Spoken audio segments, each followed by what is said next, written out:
Hello, everybody, and welcome to Wrassle Graps. My name is Chris. My name is Vincent. Today, we're here talking about AEW Dynamite. We did it 2 weeks in a row.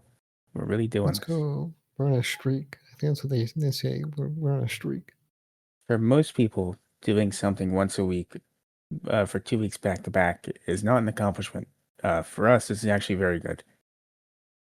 Yeah, we're on a roll. Take that as you will. But yeah, let's get into this. The show starts off with Gabe Kidd. He's He's fucking yelling at us. now he's pissed. He really wants Darby Allin to come out, and Darby Allin he comes out. They brawl for a bit. Then the Death Riders come out to help, but then the Ops, Willow Nightingale and Hook come out. Well, Hook came out first. Hook, like they shine the Hook signal, The Hook and symbol, Hook yes. comes out very Where all slowly. Very slowly comes out. nothing really says where all my hookers at, like the Hook symbol in the sky. That really attracts the hookers, I heard. It does. Uh, so yeah, they're brawling. Everyone's brawling out there. Interesting lack of Shibata when the Ops came out, but that is what it is, I guess. They came out, yeah, without him, and they were in the back without him afterwards. During this, you get a cool spot where Willie Yuta takes a thumbtack skateboard to the back, and then Kid gets dragged off in a body bag. He has the body bag Because hooked up to he the back of a apparently got truck. like put to sleep with, well, not even put to sleep, but like it was like a rag that Darby had, and he shoved it in his face. So I didn't know Shoved about it the in rag. Gabe's I, face, and I don't know, I'm not sure what was on the rag. I didn't know about the rag, but they're talking about like, oh, Darby Allin's rag. Everyone knows about Darby Allin's knockout rag. To which I looked at the TV and I said, this is not helping the allegations. Please get rid of that Exactly. as soon as possible. Yeah, and okay, hold on. How you turn it? Okay, yeah, it's not good. It's not good. I'm just saying, if someone has those allegations, like if I had those allegations, I would not be coming out with my mystery knockout rag. That It's a would not be mystery a too. thing. They're just like, I'm not sure what's on it. Probably some sort of chemicals.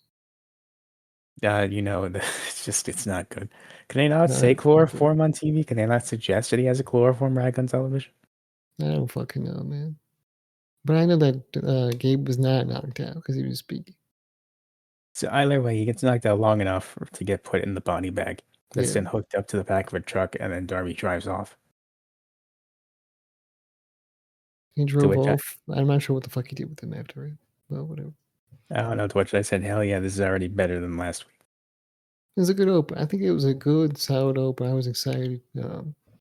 Actually, yeah, I think the hook music fits, I think, for him, even though last week I wasn't too sure, but this week definitely it's good. I mean, it's growing on me. Yeah. Because last week I just heard like the weird sounds and like music and shit. And now I hear the vocals and I'm like, okay, this kind of fits, it's got a vibe to it. I think it's good. I like it. Yeah. Um, yeah, I didn't know if there was so much hostility between Hook and the Ops. We'll get to that later. I guess they took him out or whatever. Well, he got injured and then he was replaced by Hobbs, which to Oh, me, the ops. Yeah, the ops. Yeah. yeah, to me, there's nothing wrong with that. I mean, if he's injured and then, you have Will Hobbs and he's like, hey, can I be on your team? The answer is always yes. But apparently Hook doesn't appreciate that. That happened right after this, right? The segment. That segment happened after the first match. So we'll get to that in a little bit. We'll talk about it more. Okay. When we get to our first match of the night, Mercedes Moné defending the TBS Championship against Alex Windsor. I don't know too much about Alex Windsor, even though I saw the Fatal 4-Way. Well, But she's this, the wife of Will Ospreay. Not that that matters really, but that's what she is as well. it's not a random thing to bring up. They did bring it up on commentary. So they're like, oh, that's Exactly. his wife, and she was with him while he was in the hospital. Yeah. Sucks to be him, I guess, because he's injured. Right. But the important thing here is that these two had a fantastic match on TV. Oh yeah, she's fucking incredible, Windsor. This Mhm. is one of my first experiences watching her, so I think that she's really cool. One of the best they have, probably. I haven't seen much Mercedes Moné in the past year because I haven't really watched Dynamite like that. But from my opinion, this was great. Mercedes Moné, man. She's great, like with ideas and in the ring. Sometimes the execution's a little bit sloppy, but she really did kill it in this match. I agree. Everyone was on point. Match was fantastic. Afterwards, Mercedes does win, eventually with a roll up. Alex Right. Windsor wants to shake Mercedes' hand, but then when it flips her off, goes Really, put her in yeah. the. She did not like that she was shaking her, wanted to shake her hand. I didn't get that, you know. I get she's a heel and all, but you know, why not? But whatever. No, it was a good match. So she's not. I don't know what it is on the show, by the way. This is the second week in a row where somebody's offered somebody else a handshake, and the other person just got really upset about it. I can't believe you do that to me. But anyway, she goes put Mercedes in the sharpshooter, but she gets hit in the head with the belt. She's put in the statement maker instead. But then a returning Riho makes the save, and that was awesome. That's incredible. I mean, she only shows up every once in a while, even though I don't think she's even hurt or anything like that. They just refuse to use her until it's like a special moment. Does she exclusively do AEW, or is she also in Stardom? I have no idea where she is. She could be somewhere else, but I don't know. I never hear about her. It's odd, but it's good to And see she's her on the back. AEW roster, you know. Important thing is, I'm looking forward to seeing that match with her and Monet. Yeah, I mean, at least she has a big marquee match set for All Out. That's cool. Completely agree with that. Now we can talk more about the ops and the hook, not the I'm oops. actually happy they addressed this because they didn't do it that last week. Yeah, I'm glad too. They have a backstage interview. It's Renee's with the ops, but then the hook shows up, and Smojo's like, "Listen, I understand why you're pissed that you're not here right now. You can be, you can come back. We're not telling you you can't. You're just very upset and don't want to be here right now, and I get it. But just know we always got your back, buddy." And then he's like, "Oh, whatever, man," and he left. Yeah, he really didn't want their help for anything. In fact, he didn't want it to happen tonight either, but apparently they say it was for other reasons, not to help him. This segment bothered me a little bit just for the sheer fact that it's already hard for me to buy into Hook's like size. Him trying to be that guy, like toe to toe with Samoa Joe of all people and Will Hobbs, it just was not working for me. He was being a piece of shit, to be honest. I mean, he was like, For- "Oh, I can't believe you replaced me. It was so quick, man. The body was still cold or whatever." And then he was like, "Yeah, I did because I had. I mean, he was right there. Hobbs was right Yeah, there. I'm, it's I'm gonna I'm gonna replace you immediately, of course." not even that. You're not even replaced. You're just this is the temporary guy we have till you come back. Yeah, yeah. And you can be in the group. This isn't like this. It's only like three people and that's it. You can also be in the group. I mean, yeah, but he clearly does not want to anymore. I don't think it's a smart career move. I'm just throwing it out there. Hey, so be it. He feels betrayed. Yeah, I think he's being a little dumb about this. Is my opinion. He needs some advice from somebody, like a Taz.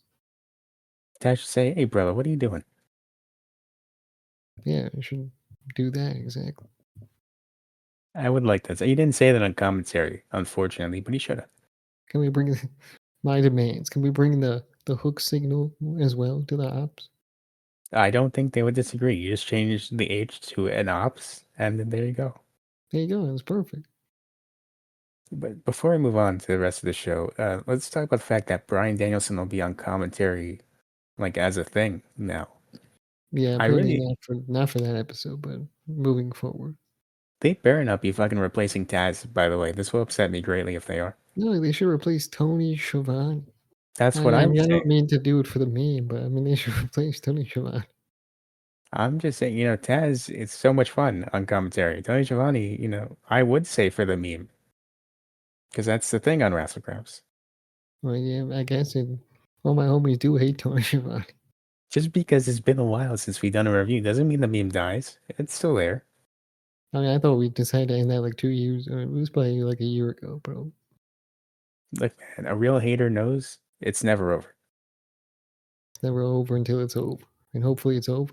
Hopefully, So now let's continue with the rest of this. We get to a Ricochet promo, which he really stumbles through and struggles through until his guys help him out. That was tough. I thought Ricochet was okay. I mean, he's He he's was Ricochet. struggling, You know? buddy.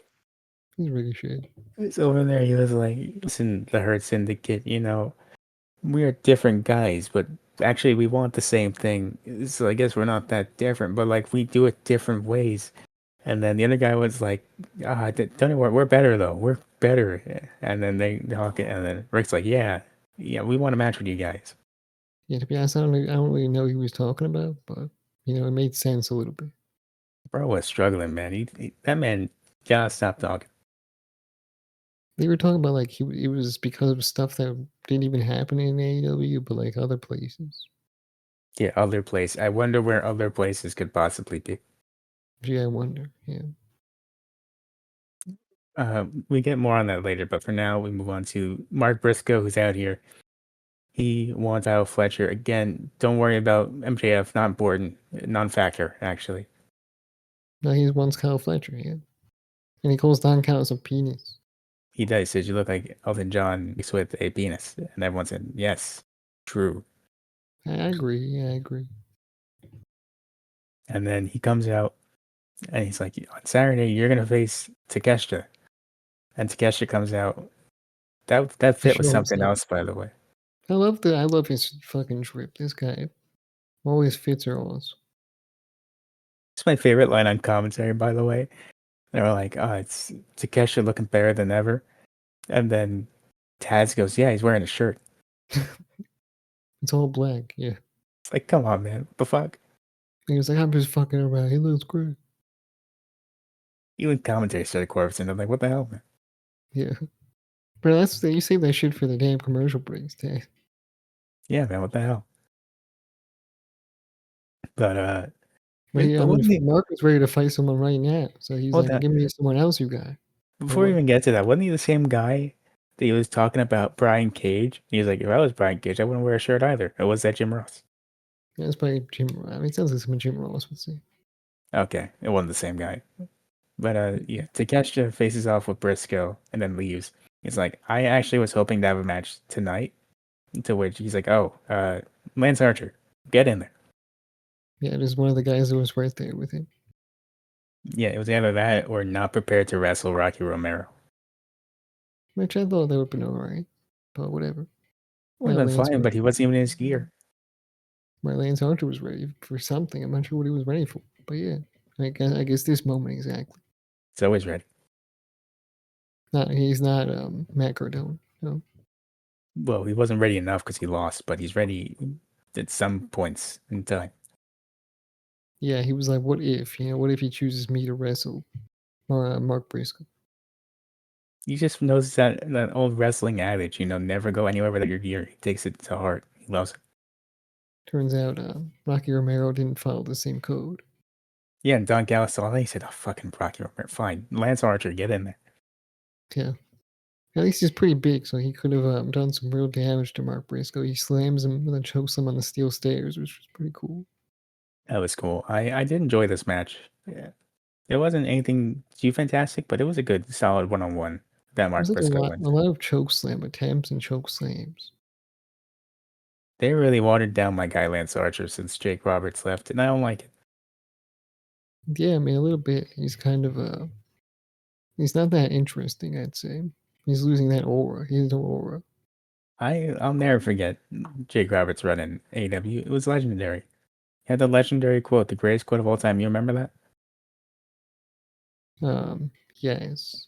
Yeah, I do remember that. The one about the nut. Oh, you're not gonna bust a nut in my ring. Yeah. Great quote. W quote.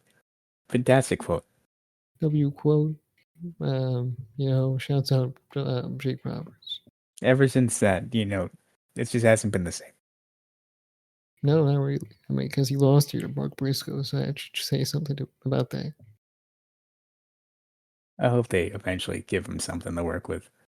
I don't know why Well, they Lance won't. was a pretty big deal back in the day. Like he was in New Japan Pro Wrestling, doing some good matches. He was in AEW doing some good matches, and then he just disappeared off the face of the earth.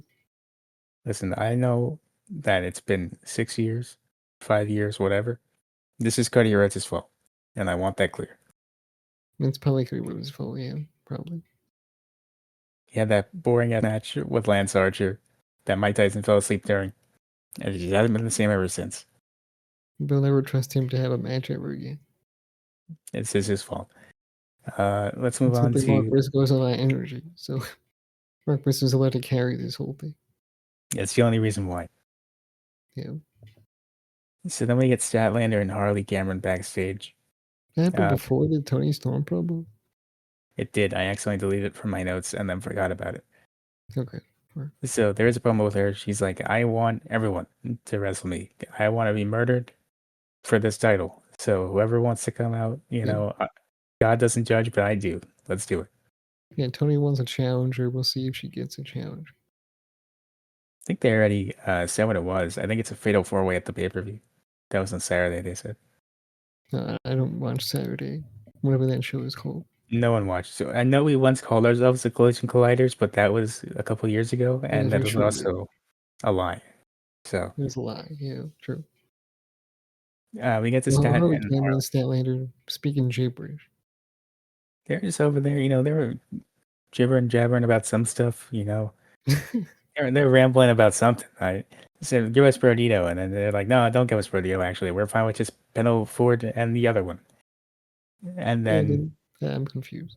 Tim Wheeler Yuta shows up and he's like, hey, Chris Statlander, you're pretty cool in our book, and we always got your back. And she's like, I don't want that. And then Marina Shafir shows up. He's like, look, listen, tell our mutual friend that I appreciate it. To which I said, what the hell is she talking about? Who is this person?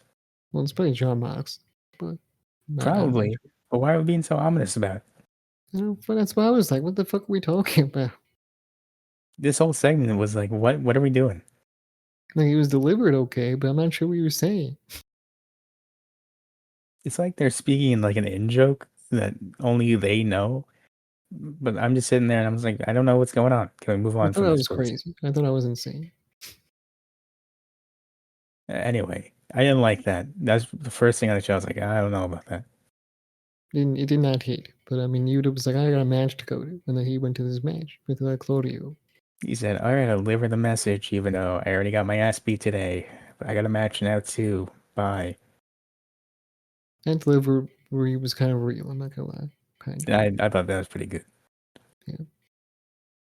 So we get to Brodito versus Claudio and Really Yuta. I like Claudio's Death Rush theme a lot better than John Moxley's. Oh, I I thought think that theme was fucking fire, to be honest, man. It's pretty cool. which Moxley's And or the one from Yuta and Claudio. that was like 10 times better because it's not the jarring switch 10 seconds after it starts. This is a lot better. And so it was actually kind of dope. Like, you'd actually think they were a real threat, you know? Yeah, I liked. Yeah. Match was great I too. actually think Claudio was a real threat. Claudio should be on the show every week. He should actually start picking up some wins and maybe challenge for some titles. Because Claudio is really good. He's really impressive. So one thing I don't like about the Kyle Fletcher thing they're doing right now is that, and also the Okada thing to an extent, is that both are heels that Claudio can't really go up against them, and their attention is elsewhere. The stories that won't be happening for a while. So Yeah, that bothers me that's a true. little bit. I feel like they all kind of get along anyway, so it doesn't really work out. Oh well. Um, this match is pretty good. I liked it. Get some shenanigans with the Death Riders, then Darby comes back out to help. He ends up costing Death Riders the match. Rodito win, and then that's it. Because Moxley trying to get involved, but it didn't work out because Darby was there. Sure, he came back. What he did with Gabe Kidd, who knows? He's probably still on the back of his car to this day. In the I body would. bag. I can only assume that's what's going on. Yeah. Nobody let me go. Let me go. I sincerely hope he left an air hole for it. Oh, hopefully. Hopefully. Speaking of Okada, though, he's up next in a promo with Renee. It was a pretty good He, promo, too. yeah, she's like, "What's up with the tension between you and Takeshita?" And then he goes, "Takeshita calls himself the Alpha, but that's nothing compared to the Rainmaker, bitch." And then that was it. Sure. Yeah, that makes sense. Can't argue with that. Yo, Okada's pretty. I can't wait for that match. But That's gonna be so good. But I thought they were in the same group, though. I don't understand So is Takeshita the guy that turns face? I guess so. I guess he has to. I mean, I don't think Okada's a face. Takeshita's like Doug Callis' prized The thing guy. is, Takeshita just seems cool, you know. So even if he's not a face, at least he's pretty cool. He's like Don Callis' prized pupil right next to Kyle Fletcher. So I don't know if that is the guy that turns face. I guess it is. He's like a tweener. He's like, I'm a face in this situation. I guess maybe they're both heels, but they just hate each other, you know. That's the problem with having 90, like not 90, but like 30% of the roster in Don Callis' group is I don't know who's there sometimes. Like I forget that Okada's in that group often. Right. I mean, I don't forget that because I feel like he's very prominent in the group. I don't know. I mean, Rocky Romero, he comes out and I'm like, oh well, he's always there. Same thing with I Lance actually Archer. don't. I don't really put Rocky Romero in that group, not in my head, you know. But he's kind of just there to be there. He's not actually doing much. Like he just shows up, yeah. Lance Archer, I put there because he did that one shitty sell that one time, but that's it. What do you mean one time last week? It was last week, yeah. It's not that long ago. You could refer to it as that one time. The one time, you know. Did it for the one time, of course. But yeah, I Um, mean, mostly think of Okada, Takeshita, and Kyle Fletcher. yeah, that's fair enough. So next up, we get the Herc Syndicate responding to Ricochet and Gates of Agony. They accept the challenge, and then Shelton Benjamin's like, "It's always a pleasure, Renee."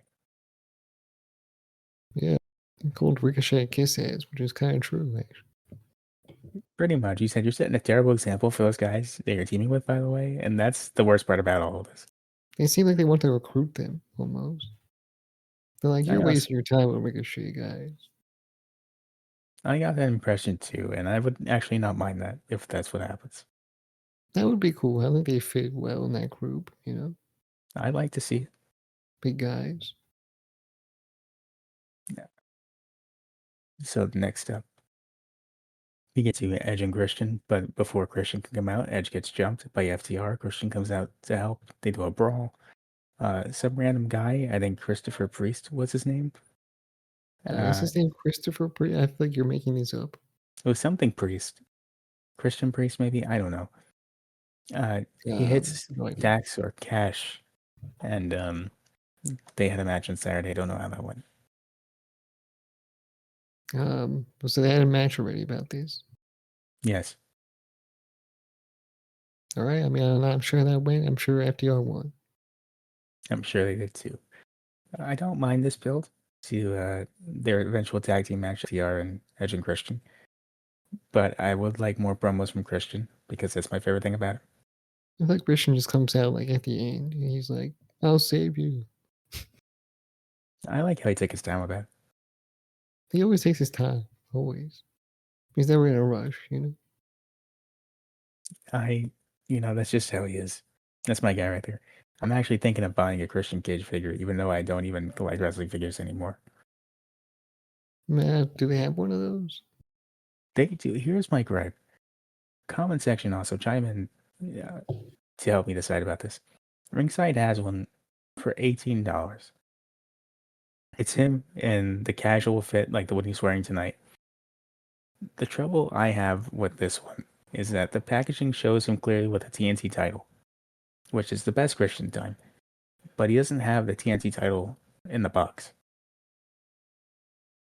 Well, the action figure didn't win the TNT title. Silly. As that Christian in real life did. That is true. You know what? That's a great point. Exactly. I'll just buy it and move on. That's true. Thank you. There you go. I just bring all my problems to the pot, honestly. Yes, I mean that's all you gotta do. You know, case closed. You know. I was wondering why is there not a giant lifelike belt in there? That explains it too. There you go. Yeah. Uh, anyway, Garcia does a promo about he wants to face John Moxley one more time. I mean, I guess that happened probably. It did. Spoiler: he did not win. Yeah, That's what a tough. loser, man. That's what you get, man. That's what you get. This does not affect the British allegations. It does nothing about it. I just felt the need to bring it up again. No, I think I was going to, but I said that has nothing to do with anything, so I'm not gonna bring it up. I think it's important. That's also, right next to the Tony Schiavone thing. That's also a running joke here. Right. I think we have to mention it, like, as an update or something. I like it. Update, Daniel Garcia is still British. Does this prove he's British or not? I don't think so. I don't believe so. I think I'm not sure. It doesn't really affect it that much. It doesn't not prove it, but it also doesn't prove it. It balances out. Yeah, So 50-50 there. exactly. So next up, Stokely's backstage. He's very upset, but then he sees the kid from earlier, and then And that guy's uh, pissed. pissed. Um, FTR wants to match with that guy. It'll happen on Saturday, like we said. Stoke tells him to get out of here. Yeah, fuck off. I got something else to say. And he just closed out the promo. Yeah, they didn't say anything else after that. They just wanted him to go away. Yeah. So now we get to main event time. The Bucks, Fletcher, and Alexander versus Omega, Page, and Jet Speed. This wasn't a bad match. It was pretty good. This was good. Yeah. My only gripe is, with me, I don't love giant meshed up tag matches for the sake of doing it. So I didn't. That did take away from me. But other than that, good match. And this match was worth it just to see the Young Bucks, Hangman Page, and Omega back in the same ring. I guess, but I just don't like these meshed up tag matches. You can't say that one segment of the match was not that great. It was good. It wasn't, but for me, All Star 8-man tag is like what Inner Circle Town Hall meeting used to be back in the day. I get nervous every time I see one. It kind of is, but I feel like it's always a good action though. It's always good action. It is, but like it I doesn't mean anything. think the very common thing here is jet speed. I think jet speed always is doing a great job. Jet Speed throws me off, specifically Mike Bailey, What the fuck am I really gonna do with these? because why is he wearing kick pads but no shoes? That'd be throwing me off every week. That's just how he does it. It's his Makes me style. uncomfortable. It's his style. I think he should put the grippers away. That's just me. Whatever. You ain't a feet guy. Believe it or not, no. Damn. Well, I, he's not for everybody. That's for sure. break. I like the moves he does. I think it's great, but I just that really throws me off about him. Yeah, not for everybody, but it's fine. Mike Bailey is great, nonetheless. Fair enough. I will concede at that point. So the Faces lose the match, and then Don Gallows' family proceeds to attempt to murder Kenny Omega to end the show. Yeah, I mean, first of all, they try to attack, they try to murder Heyman Page, They do, and but that didn't pretty really much work. works. So they try to do it to, they had to do it to Kenny Omega too, and that worked. That worked for sure. That's because, as everyone knows, the Don Gallows family is all about being inclusive about it, and they didn't want Kenny Omega to feel left out. That's probably what, yeah, you're right. You're right. Everyone can get the smoke. So he puts him through the table with whatever he calls that move. I feel So like basically, is it a fucking brain buster or is it a suplex? I just think of it as the 1916, like Finn Balor used to do, Okay, because it's cool. easier for me. That's what he did to Heyman Page, but on a chair. But I don't like this because you already have the TNT belt. I know you're not going to win the AEW World Championship. To me, this match is a waste of time. Yeah, a bit, just a little bit. But, it is what it is. I'm not saying that like Josh Alexander should be the guy in the match because I wouldn't believe him winning either. But it just bothers me. Like, why not Takeshita? I mean, shouts out Josh Alexander as well. He's very good in this match. He is, but like, why is the feud at the moment not Takeshita and Hangman? That should be the feud. I mean, I think coming off the G1 Climax victory, I think Takeshita would be a perfect choice. But it's Y- not him. I don't know why. If you are building to this face turn that they're alluding to, I think him having a fantastic match with Hangman, them shaking hands at the end, and then the Don Gallows family getting pissed about it at the end and kicking him out, I think that really worked for him. He probably would, yeah. But I'm not sure. I'm not really sure what TK's thinking here. I don't know if he's ever thinking, and that's the scary part. He's thinking in the moment. He's like, we're gonna do this and that, and just throw All Star on the board too. All Star. Stop with the All Star. I hate the All Stars. I'll put it together later. You know. Yeah, stop the. I think we should not do the All Star tag matches But for jet at least. speed, jet speed, right now, jet speed, jet speed. Okay, that's what we get. We got jet speed in that match. That's for sure. How are they not contending for the tag belts? That's all I'm saying. I don't know. I feel like jet speed would be great for the tag belts at this moment. But I guess Brodito is rolling. You know. See, I'd rather they be the tag champs than Brodito because that tag team makes more sense to me. Yeah, I think so too. I agree with that. But in any case, that's the show. In case you want a brief little preview of what next week is, we get to look forward to Hangman Adam Page versus Josh Alexander. That's something. Uh, Tony Okay. Storm versus Sky Blue in a Philly street fight.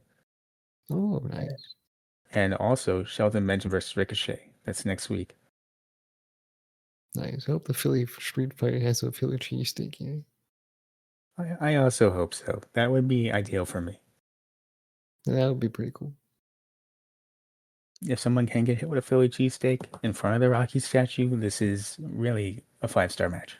But is that a waste of a Philly cheesesteak though? Depends on how you use it and if you eat it afterwards. Yeah, that's true.